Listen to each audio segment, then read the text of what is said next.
Hello students, welcome back to LMS initiative of the Department of Collegiate and Technical Education. So under which we are teaching a few courses for the Diploma in Chemical Engineering students. So you know that we've been discussing the various topics of the subject Mass Transfer 1, that is a course for the 5th semester Chemical Engineering students.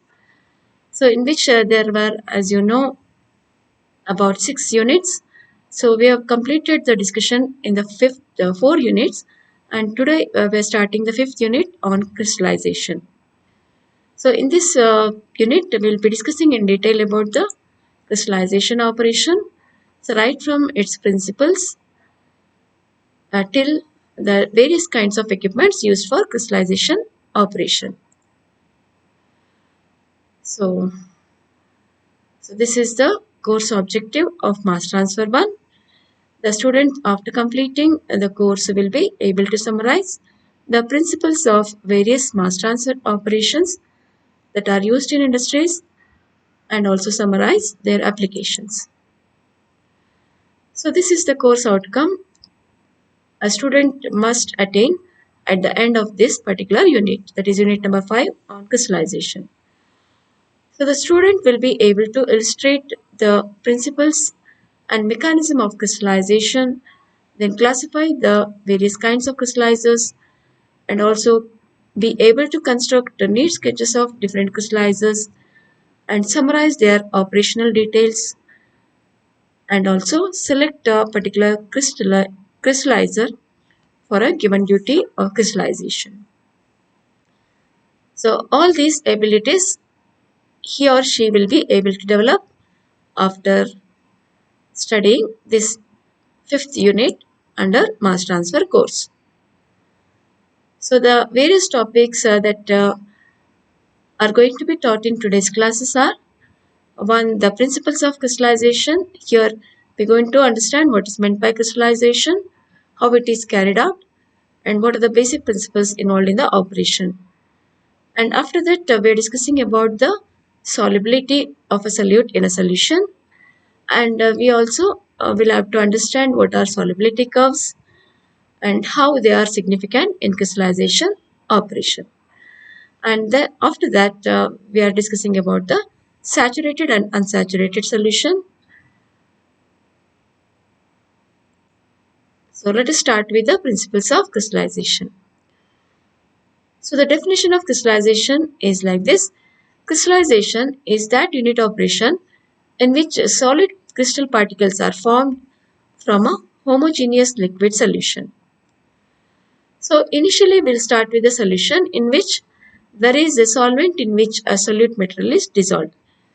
So our aim is to separate the solute from the solution in the form of a solid crystalline particles.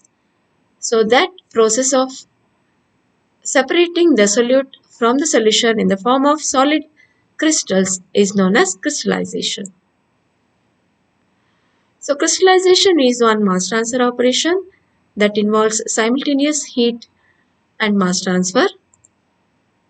That means there is a heat transfer as well as mass transfer occurring simultaneously in the operation. And coming to the type of phases involved, it is a liquid to solid mass transfer operation. That is, the solid crystals are formed by the transfer of mass from the homogeneous liquid solution to the solid phase. Okay. So this is the one operation that can be used to separate solute from solution in the form of pure crystals, and the mass is transferred from liquid phase to solid phase. And here the liquid phase, as I said, represent a solution from which you need to separate the solute, and the solid phase is represented by the solid crystals that are growing in a homogeneous liquid solution. That growth of crystals occurs by mass transfer from the liquid solution onto the surface of the solid crystals. So also crystallization is one operation that can give you almost pure product from relatively impure solutions in a single processing step in the form of crystals of desired size range and structure. Okay. So initially the solution that may be impure in nature means the solute, if it is present in the solution, it may have some kind of impurities, but it can give you almost pure solid product in the form of crystals. So, and this conversion takes place in a single processing step. So, whereby you get very pure crystals as a product, and we can also obtain crystals of desired size range. And another important thing is the crystallization operation can be carried out at low temperatures. So, also it can be carried out on a varying scale, starting from few grams to thousands of tons per day. So, it can be carried out at a small scale as well as a very large scale in industries. Also, from the energy point of view, crystallization requires much less energy for separation as compared to other purification methods such as distillation. Okay, so this is how we can compare the crystallization with other operations. Also, here we outline the advantages of crystallization over the other operations.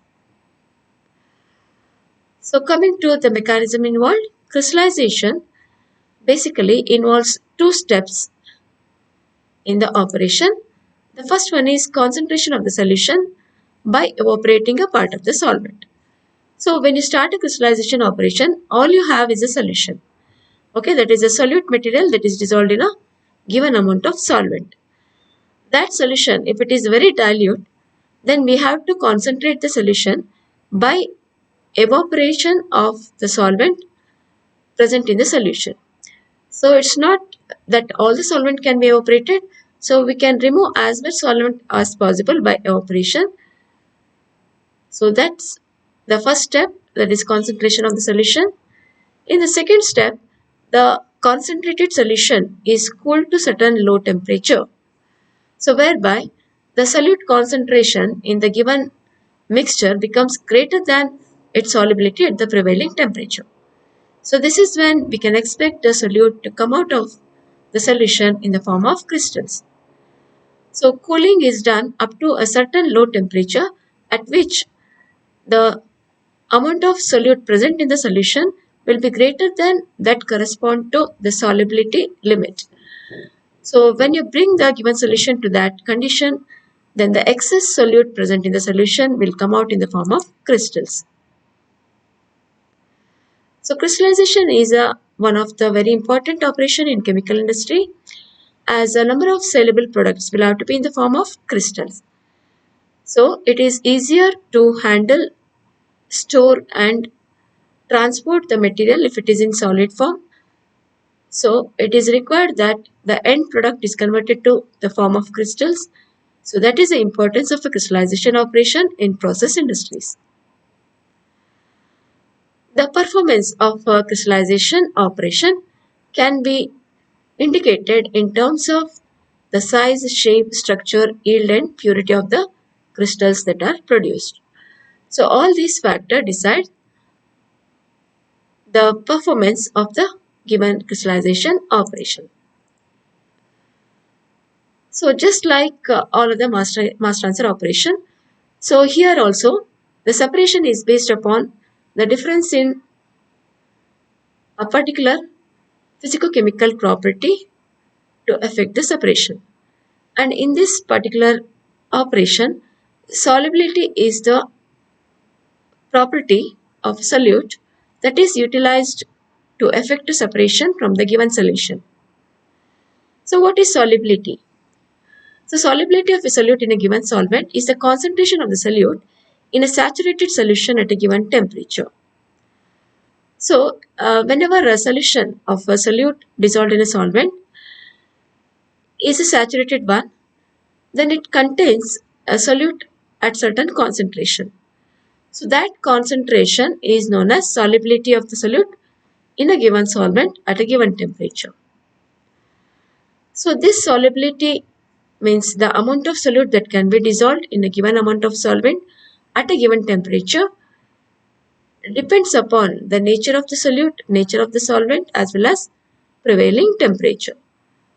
So apart from the nature of solute and the solvent, the other factor that decides the solubility is the prevailing temperature. So that means solubility depends upon the temperature. So that forms the basis for separating the solute from the solution in the form of crystals by utilizing the difference in solubility of the solute at different temperatures. So usually solubility data are expressed as parts by weight of anhydrous solute per 100 parts by weight of solvent. So this is how we can define solubility. It represents the parts of solute by weight per 100 parts of solvent. So for example, if the solubility of magnesium sulfate in water at a certain temperature, say 293 Kelvin, is 35.5 kg MgSO4 per 100 kg water, means we can dissolve about 35.5 kg MgSO4 in 100 kg water at 293 Kelvin. So that is the limit of solubility at the given temperature. So this is how we can express the solubility of the solutes, and the solubility data are given as the parts by weight of anhydrous solute per 100 parts by weight of the given solvent. The solubility data are plotted as solubility curves, wherein solubilities are plotted against this temperature. The solubility of solute in a given solvent is different at different temperatures, and this forms the basis for crystallization by cooling. So this is the basis for separation of solute material from the dissolved state to the solid crystal state from the given solution. So as the solubility varies with temperature, if you cool the given liquid solution to certain lower temperature, so due to reduction in its solubility, the extra amount present in the solution will come out in the form of crystals. So that is the basis for crystallization operation. Okay. So now we have understood that solubility represents the quantity of the solute dissolved in a saturated solution at a given temperature. So what is a saturated solution? A saturated solution is the one which is in equilibrium with the excess of solid solute at a given temperature. That means when you dissolve a certain amount of solute in a given solution, when all of it goes into solution, when all of the solid gets dissolved in the solution, then if the solution reaches to certain level where it cannot dissolve any more amount of solid solute, so that is when we can say that the given solution is a saturated solution. So theoretically, we can define a saturated solution as the one which is in equilibrium with the excess of the solid solute at a given temperature. So if this temperature of the solution is increased, then the saturated solution will become unsaturated solution, means it will get more capacity to dissolve more amount of solute. So at higher temperature for a given solution, we can dissolve more solute at the given temperature. So that saturated solution will contain different amounts of solute dissolved in it at different temperatures. Okay. So solubility depends upon temperature. So at different temperature we'll have different concentration in a given saturated solution. When a saturated solution at a high temperature, say T1 degree centigrade, is cooled to lower temperature, say T2 degree centigrade, then theoretically amount of solute corresponding to difference in the solubility between these two temperatures will come out of the solution in the form of crystals. So this is how we can find out how much amount of solute present in a given solution can be crystallized at a particular temperature. So if a solution at a higher temperature is cooled to lower temperature, then if the quantity of solute present in the given solution is exceeding the solubility at a lower temperature, then the excess solute will come out in the form of crystals. So the amount of crystals that are formed from a given solution can be obtained by the difference in solubility at the lower and the higher temperature from which the solution is cooled from higher temperature to lower temperature. So that gives you the amount of solute that can be crystallized at a given temperature. Okay, so this is one diagram showing you the saturated and unsaturated solution. Okay, so here 30 grams of NaCl is taken and it is dissolved in 100 ml water. So when all the 30 grams of NaCl gets completely dissolved in the given 100 ml of water, then we can say that this is an unsaturated solution. Okay. So if you consider another solution, so where you have taken 40 grams of sodium chloride and the same amount of water, that is 100 ml. So if you try to dissolve this much amount of NaCl, so then you will see that 4 grams of NaCl remains in the vessel as a undissolved material.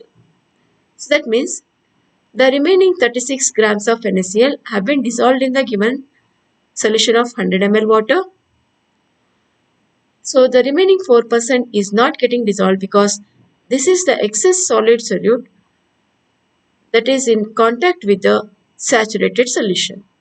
So the solution has become saturated at the given temperature by dissolving its maximum capacity of 36 grams. So the remaining 4 grams will not get dissolved. So now the solution is in equilibrium with the excess solid solute of 4 grams NaCl, and now we can call this as a saturated solution. Okay, let us now see how the equilibrium data can be expressed in a crystallization operation. So in crystallization operation, the equilibrium will be reached when the solution is saturated, at which the concentration is termed as solubility at the given temperature. So the equilibrium data are usually given in the form of solubility data or solubility curves. So solubility curves are nothing but the curves that are plotted on a graph when that are constructed on a graph when you plot the solubility of a solute against the temperature. So in the previous discussion I told you the solubility of a given solute in a given amount of solvent will be different at different temperatures. So if that data is plotted on a XY diagram, then you will get a curve, and such a curve is called as solubility curve. So this is how we can utilize equilibrium data in a solubility crystallization operation. So this is the figure showing you the solubility curves for various types of salts using water as a solvent. The concentration necessary for crystal formation and the chemical species that actually separate can be determined from solubility curves. So that is the use of solubility curves in crystallization operation, and the concentration that you need to maintain for the crystal formation to get a certain quantity of crystals from the given solution can be determined by the solubility curves. Okay, so since the solubility curve is a plot of temperature versus the solubility, so we can easily find out from this curve about the amount of solute that can be taken out from the given solution in the form of crystals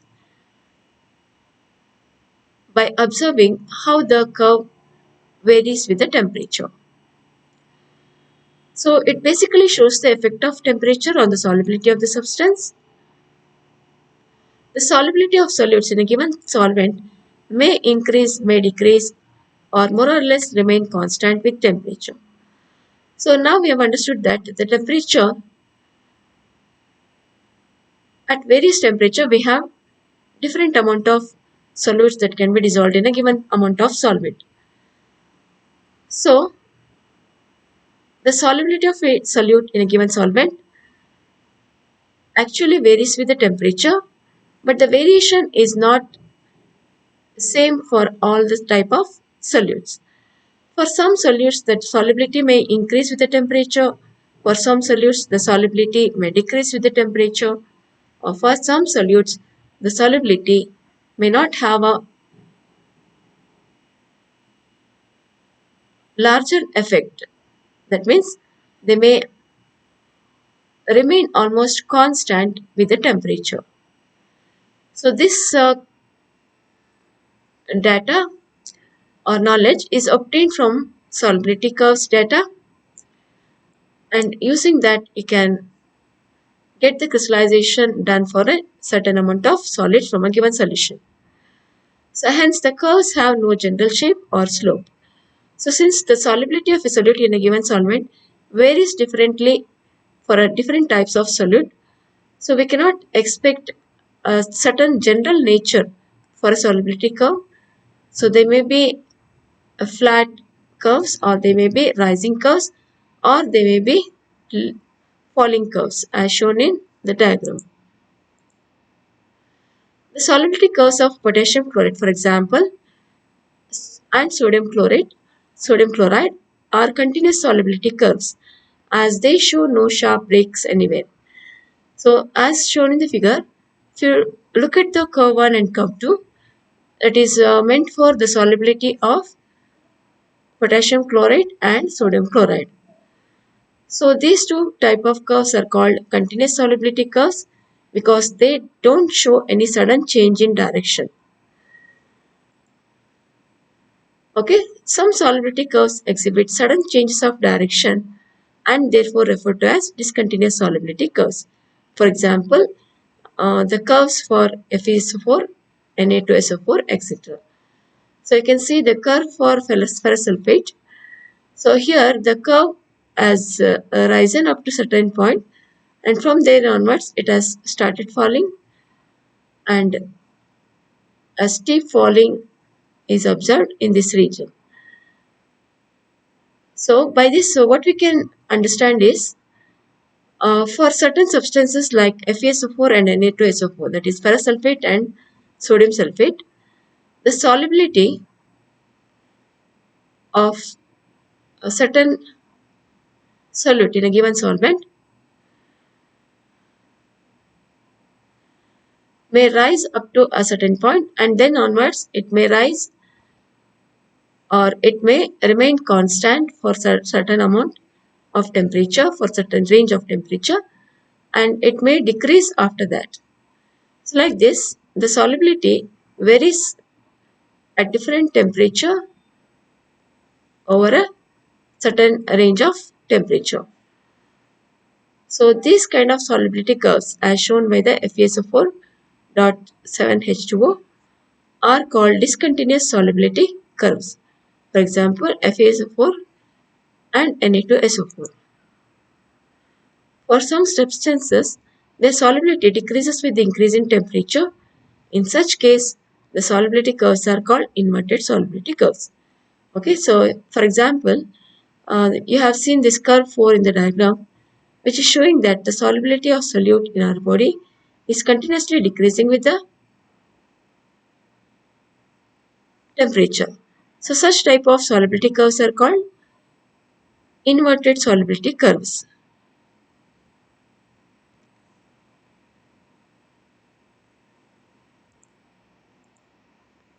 Figure shows the solubility curves for a number of salts.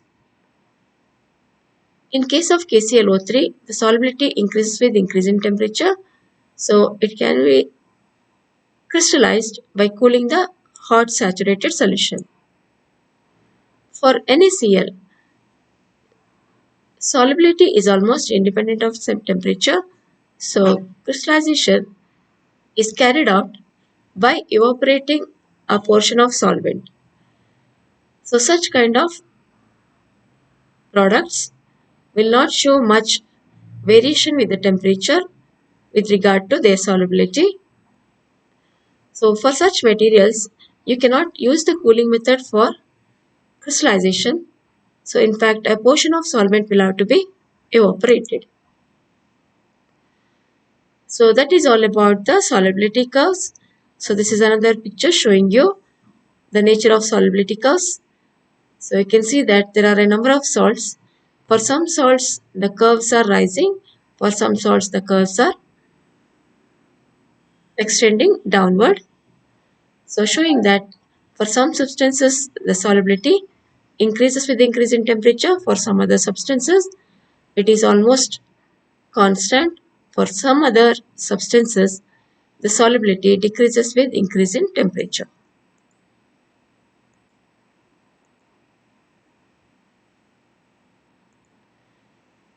So time now to go through some of the multiple choice questions. The question is, crystallization is a dash to dash mass transfer operation. So this is with respect to the type of phase involved. So is it a liquid to solid operation? Is it gas to solid? Is it solid solid operation? Is it liquid liquid operation? So in the principles we learned that crystallization is always a liquid to solid mass transfer operation. So option A is the right answer. The solubility curve of NaCl in water is dash solubility curve.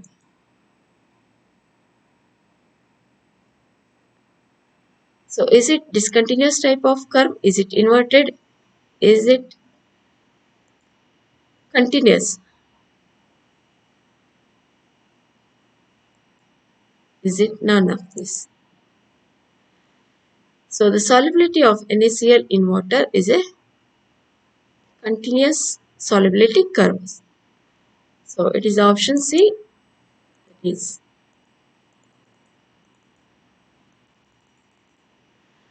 The next question, solubility curves of dash exhibit sudden changes of direction. So is it true for KClO3? Is it true for NaCl? Is it true for MnSO4? FeSO4. So you know that among these, it is a ferrous sulfate, the solubility curve of which actually changes sudden change in direction, resulting in the formation of a discontinuous solubility curve.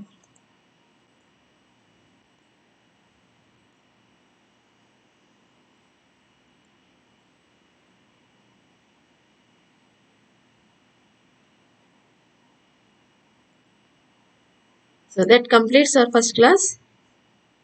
So with that, let me end the class. Again, we will meet in the next class to learn more about crystallization. Thank you for listening.